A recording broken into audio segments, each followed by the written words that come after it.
Well, it was another super regional softball day. I'm Jenny Carlson here, and lots of craziness around the country. Only one team punched their ticket for the Women's College World Series on Saturday, and that was Oklahoma State. Cowgirls defeat Arizona, sweep their best of three series with a 10-4 victory in Stillwater. Now, this one, the number that most people might remember from this one was 2:16, 2 hours and 16 minutes, a weather delay as lightning, then rain rolled through Stillwater. It looked for a time maybe like this game could get delayed into Sunday, but they decided to go ahead and restart about 9:50, less than an hour to finish the game. Right before the rain delay, the Cowgirls looked like they might be on the verge of taking an 8-run lead. Then they'd have to get out of the fifth inning, since Arizona was the home team in this second game. They'd have to get out of the rest of the fifth inning without allowing any runs, but it looked like a run rule might be possible. But then the rains came, the delay came. And when they came back out from the weather delay, Cowgirls not as strong as they were early on.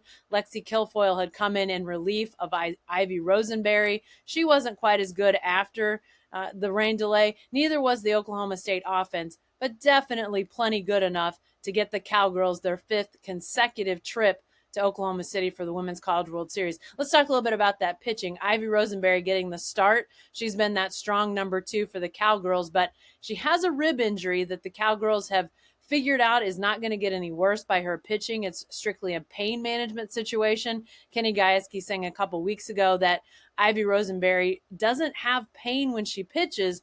Rather, it hurts most when she breathes. Of course, you have to breathe to pitch, but they're trying to keep her emotions in check, her breathing as controlled as possible. But she was pretty strong through the first 3 innings of this game. Then in the top of the fourth, or I'm sorry, the bottom of the fourth, was Arizona being that home team, designated home team. She gave up a couple hits to start the fourth, a walk, and then a home run, a couple runs to start the fourth. She gave way to Lexi Kilfoyl, the Cowgirl ace, who pitched very sparingly in a 5-inning run rule on Friday. So you figured she could go the rest of the distance. She did. She wasn't as clean on Saturday as she was on Friday. Again, just not quite as crisp.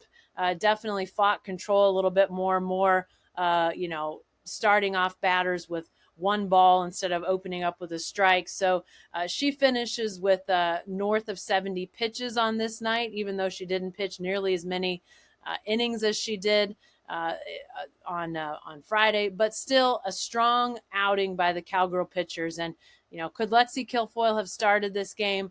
Most definitely. I mean, we saw again her pitch count was low, but you got to get your pitchers some opportunities in the postseason. Getting Ivy Rosenberry into that super regional environment, which she really wasn't a part of a year ago, as Lexi Kilfoyl and Kelly Maxwell were the two main arms for the Cowgirls. So getting Ivy Rosenberry that experience, important for the Cowgirls, and she was strong. They're going to need her to pitch innings, good strong innings in the Women's College World Series if they want to make a strong run. And they have a chance to do that because, as we saw again, this Cowgirl offense is strong. It is powerful. It can hit you for 3, 4, 5 runs in an inning. That's what they did again on Saturday night. Home runs, power up and down the lineup. This is a team that's going to go into Oklahoma City feeling really good about what it can do.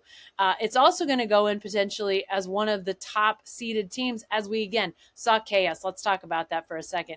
Texas survives a must-win game against Texas A&M, had to have a comeback, had to go to extra innings. Now that series with the top-seeded Longhorns will go to a third winner-take-all game. Longhorns may go down. They've looked vulnerable in this series with Texas A&M. Tennessee, the 3 seed, a national seed in the tournament, they went to extra innings on Saturday as well, and they lost to Alabama. Also had struggled in the first game against Alabama, were behind, had to come back. So, how do they fare? That's going to be a big question to look at as well. So some seeds ahead of Oklahoma State that might not make this Women's College World Series field. We know Oklahoma's in the 2 seed, but lots of other chaos really happening in this tournament.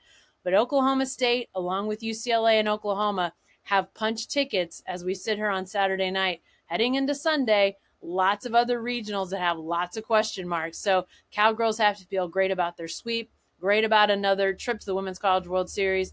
Again, defeating Arizona 10-4, full 7 innings after a 2+ hour rain delay. We'll have a lot more about the Women's College World Series coming up next week. I can't wait. Going to be lots of great games in Oklahoma City. Hope you'll stick with us and enjoy the softball ride.